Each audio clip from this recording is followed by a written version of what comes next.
নিরীহ একটা যুবক মারা যাবে পরমেশ্বর রিয়ার নামে। এটা সবটা ষড়যন্ত্র হচ্ছে। এই ষড়যন্ত্র শিকার বিরোধী দলগুলো। আর বিরোধী দলের প্রার্থী রাজনগরে, তার দোষ, সে নির্বাচনে প্রতিদ্বন্দ্বিতা করবে, তাকে খুন করা হলো। এটা সভ্য জগৎ? এদের মুখে গণতন্ত্রের কথা মানায়? উন্নয়ন যদি ডাবল ইঞ্জিন সরকার উন্নয়ন যদি করে থাকতো, আজ হতে পারতো যে পঞ্চায়েতে দেখো আমরা এই করেছি, বিরোধীদের ডাব্বা খালি করে দাও। প্রার্থী পদ থেকে দেবে না, এটা গণতন্ত্রের পূজারি। ধিক্কার জানায় আসল কথা, বিজেপি পার্টিটা সব mafia, drug addict, land mafias, goons আর হারমাত বাহিনী ক্যাপচার করে নিয়েছে। কাজে এটার কোন কমান্ড নেই। চিফ মিনিস্টার কথা কেউ শুনে না, সভাপতির কথা কেউ শুনে না, একে মানে না, ওকে মানে না। এই যদি পরিস্থিতি হয় সারা রাজ্যে, মানুষ বাঁচবে কোত্থেকে? না খেয়ে মানুষ মারা যাচ্ছে গ্রাম পাহাড়ে। এই যে আগুন দিয়ে পোড়া হলো, কমপক্ষে 5 থেকে 50 লক্ষ ক্ষতিপূরণ হয়েছে এক একজনের। কি প্রশাসন থেকে মাত্র ওই যে তাদের যে প্যাকেজ, আগুনে পোড়া গেলে 90 না 93 হাজার টাকা, এটা দেওয়ার চেষ্টা হচ্ছে। কেন? আমরা সরকারের কাছে দাবি রাখবো, ডাবল ইঞ্জিন সরকারের কাছে দাবি রাখবো, যারা যে পরিমাণ ক্ষতিগ্রস্ত হয়েছে, পাই টু পাই পয়সা এদেরকে হিসাব দিতে হবে, তাদেরকে ক্ষতিপূরণ দিতে হবে। এটা আমাদের নাম্বার 1 ডিমান্ড। কালকে ওনারা করে এসছেন, তারিক আনোয়ার সাহেব, জোলান খেজি, গৌরব গগৈজি, আমরা গভর্নরের কাছে গিয়ে আমরা এই কথাটা বলে এসেছি, যা why only 93,000 rupees compensation will be provided। एक एक जन का 5 लाख से 50 लाख तक आप में लाख हो गया, तो क्यों only 93,000 rupees? যার যত পরিমাণ ক্ষতি হয়েছে তাকে দাও। এই পরামর্শ নিয়ে নিরীহ একটি ছেলে তত্ত্বাজা প্রাণ কি কম্পেনসেশন দিয়েছে সরকারের তরফ থেকে? এই সরকারের কাদের জন্য? এই যখন খবর পেল রাজ্যের অশান্তি আর চলছে রাজনৈতিক ফায়দা লোটার জন্য, একদিকে পঞ্চায়েত নির্বাচনে ব্লাডশেড সম্পর্ক, আরেকদিকে ভাতৃগত দাঙ্গা, এবং জানেন ওখানকার নন ট্রাইবালটা কি বলছে, যে 80 যখন জুনেদাঙ্গা হয়েছিল, উপজাতি মানে আদিবাসীরা তাদেরকে বুকে আঁকড়ে রেখেছে, ওখানে তাদেরকে গ্রাম ছাড়তে হয়নি। এখন এমন কি পরিস্থিতি তৈরি হলো যে এখন উভয় সম্প্রদায়ের মধ্যে এরকম জিনিস চলবে? তার জন্য বলছি ষড়যন্ত্র প্ল্যানিং করে এই জিনিসগুলো করা হয়েছে। খেসারত আম জনসাধারণকে দিতে হচ্ছে, খেসারত কংগ্রেসকে দিতে হচ্ছে, বিরোধী দলগুলোকে দিতে হচ্ছে। এইভাবে চলতে দেওয়া যায় না। আমি এবং রতনলাল নাথ বর্তমানে বিধানসভা সবচেয়ে সিনিয়র মোস্ট এমএলএস। গতকালকে আমি 8ম বালামি under attack by the BJP government নাম ধাম দিয়ে কেস করেছি এর আগে। আজ অব্দি একজনকে অ্যারেস্ট করেনি। ভাই ছেড়ে দিন, কমন পাবলিক অ্যারেস্ট তো হয়ই না। একজন জনপ্রতিনিধি আক্রান্ত, নাম ধাম দিয়ে 7-7বার আমি এজাহার করেছি, একজনকে অ্যারেস্ট করেনি। যারা নিরীহ, ওই কিছু আমাদের বাবার মতো 65 বছরের বয়স, কাঁদছিল বেটা, এই ভদ্রলোক কাঁদছিল, তার চোখের সামনে বাড়ি ঘর ছাড়খাড়, তাকে অ্যারেস্ট করে নন বেলেবেল সেকশন, তাকে বিনা দোষে তাকে জেল খাটাচ্ছে। কি উত্তর? কোথায় ন্যাশনাল মাইনরিটি কমিশন? মহিলা আক্রান্ত, মহিলারা মার খাচ্ছে, শ্লীলতাবে হচ্ছে, কোথায় ন্যাশনাল কমিশন ফর উমেন? একটা অরাজকতা চলছে রাজ্যে। আমি পুলিশ প্রশাসনকে এত নতজানু হতে আমি আমার রাজনৈতিক জীবনে কখনো দেখিনি। জানেন কাকে? কথাটা বলিনি, আজকে বলছি, কষ্ট হয়। পুলিশ আমাদেরকে বাঁচানোর চেষ্টা করছে, পুলিশকে বিজিবিরা পায়ে জুতো বেঁধেছে। জিজ্ঞেস করবেন, এডিশনাল এসপি ওয়াজ দেয়ার, ওসি ওয়াজ দেয়ার, পুলিশের গায়ে ইউনিফর্ম জুতো মারা হয়েছে। Why? Because they were trying to protect. নোলা টিচার শুধু এই যাও যাও, ওই তাদের শিলগুলোতে আমাদেরকে ঢিল আটকা লাঠি দিয়ে বাঁচানোর চেষ্টা হচ্ছিল, তাদেরকে জুতো মারা হয়েছে। ভেরি পুলিশ মৃদু লাঠিচার পর্যন্ত হয় না, ক্রাউড ডিসপার্স করে না, প্রত্যেকটি ব্লককে আনরুলি এলিমেন্টস দিয়ে ঘেরা করে রাখা হয়েছে, পুলিশ সেটাও ডিসপার্স করে না। আগাম বলা সত্ত্বেও কোন পদক্ষেপ নেই। গণতন্ত্র ধিক্কার জানায় ভাষা নেই, ধিক্কার জানানোর ভাষা নেই। যাই দিন ভালো যায় সবসময় সমানভাবে থাকে না কারোর সময়।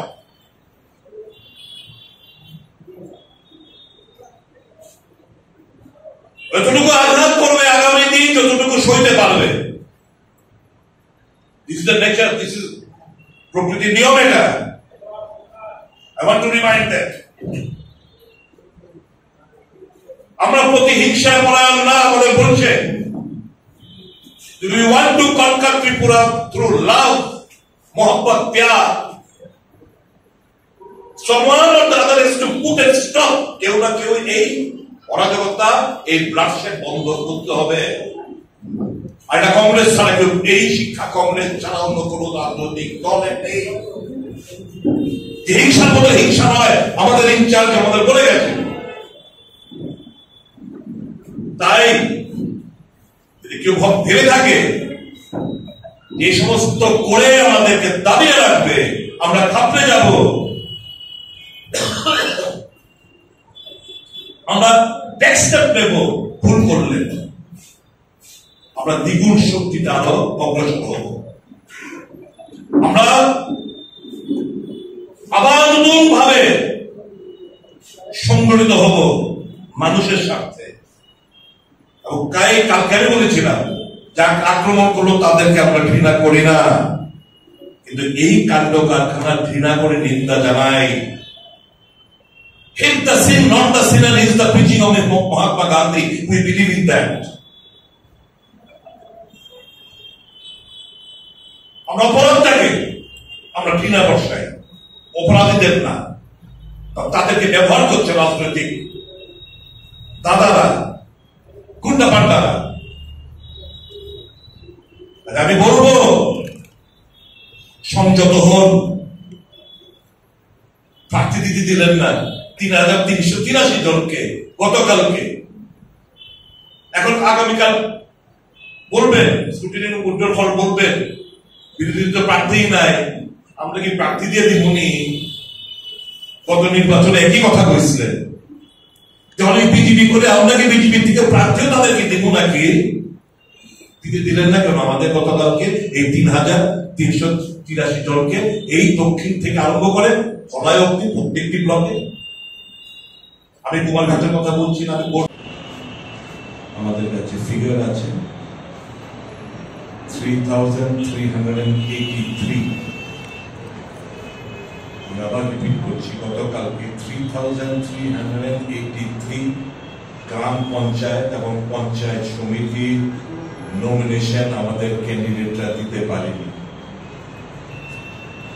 সমস্ত কাগজপত্র অথরাইজেশন থেকে শুরু করে সিম্বল অ্যালটমেন্ট নিয়ে এরা কালকে আমাদেরকে আশ্বস্ত করেছিল এবং পুলিশকে আমরা জানিয়েছিলাম কোন কোন ব্লকে আমাদের জমা দেবে। তাদের কাছে আমরা করজোর আবেদন করেছিলাম, আমরা সিকিউরিটি দিয়ে তাদেরকে বিডিও অফিসে নিয়ে যাবেন, তারা যেন মনোনয়ন পত্র দাখিল করতে পারে। আমাদের একদম দক্ষিণ ত্রিপুরা থেকে শুরু করে ধলাই পর্যন্ত আমাদের সর্বমোট গতকালকে ৩,৩৮৩টি মনোনয়ন আমাদের প্রার্থীরা জমা দিতে পারেননি। এটাই হচ্ছে রাজ্যে গণতন্ত্রের চিত্র। এ রাজ্যে পুলিশ বোবা, দেখে না, কানে শুনে না। আমাদের রাজ্যের ত্রিপুরা হাইকোর্টে 2-3 জন জাস্টিস রয়েছে। কলকাতায় আমরা প্রত্যাশা করতে পারি না কলকাতায় যদি সুমোটো মামলা নিয়ে হাইকোর্ট থেকে নোটিশ ইস্যু করতে পারে, কেন আমাদের হাইকোর্ট দেবে না? আমাদের এই রাজ্যের সন্তানিত হাইকোর্টের জাস্টিস রয়েছে।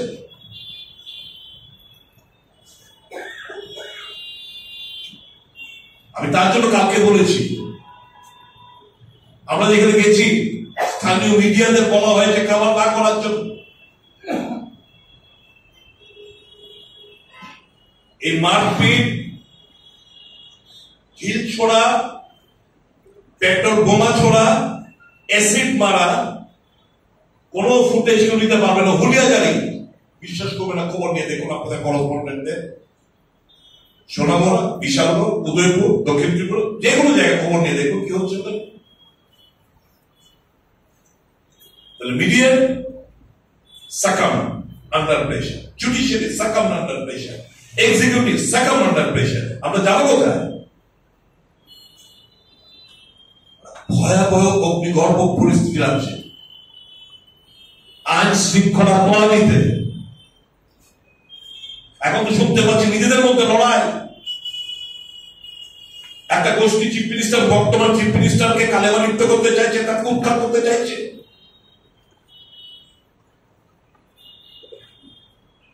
ঘণ্টাছড়ার ঘটনাটা একটা বিক্ষিপ্ত ঘটনা যদি কেউ মনে করে থাকেন, ভুল করবেন। এটা একটা ষড়যন্ত্রের একটা অঙ্গ। বর্তমানকে কালেমা লিপ্ত করা, পঞ্চায়েতে হামলা, হুজ্জুতি, সারা রাজ্যে যে ললেসনেস এর কথাটা আমরা বলছি, ওনাকে কালেমা লিপ্ত করা, এদের ইনার ফাইট আমরা কেন আমাদের ভোগ পাওয়াতে হবে? নিরীহ মানুষদের কেন তার খেসারত দিতে হবে? কেন ঘরবাড়ি চলবে, দোকানপাট চলবে? কেন নিরীহ একটা যুবক মারা যাবে? त्रिपुरा बेच के 2 दिन का उन्होंने दौरा किया। इसका मतलब यह है कि कांग्रेस पार्टी इस इशू के लिए लेकर बहुत सीरियस है। बहुत चीजें आज हमारे दोनों सांसद ने बोली है कि इशू जैसे महात्मा गांधी जी और राहुल गांधी जी ने नफरत को हम प्यार से जीतने की कोशिश करेंगे, वही रास्ता हम अपनाएंगे। हमारा कोई वर्कर वायलेंस के उत्तर वायलेंस से नहीं करेंगे। वो कितने भी वायलेंस करे, हम उसको प्यार में ही जवाब देंगे।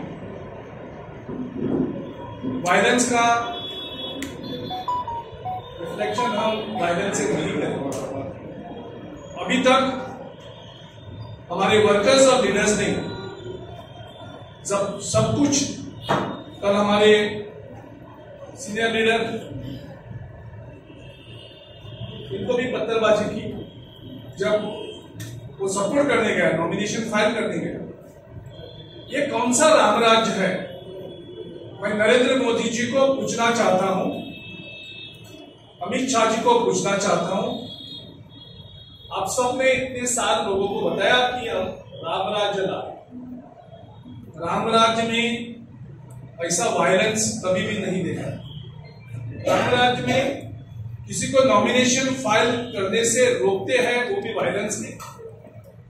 और पुलिस जो अपना काम करना चाहती, पुलिस एक लॉ एंड ऑर्डर मेंटेन करने का काम उनका है। Total collapse of law and order machinery, police के सामने जो भी अत्याचार हुआ, जो भी हमारे वायलेंस हुआ, वो पुलिस के विटनेस में हुआ। हमारे एक कार्यकर्ता के घर हम गए थे, उसका घर जलाया, छोटे बच्चों को भी नहीं छोड़ा। और उस घर का जो मालिक है, जो उस घर में नहीं रहता था, 65 इयर्स का एज है ना उसका, कार्यकर्ता टिटू अहमद का पिताजी 65 एज है।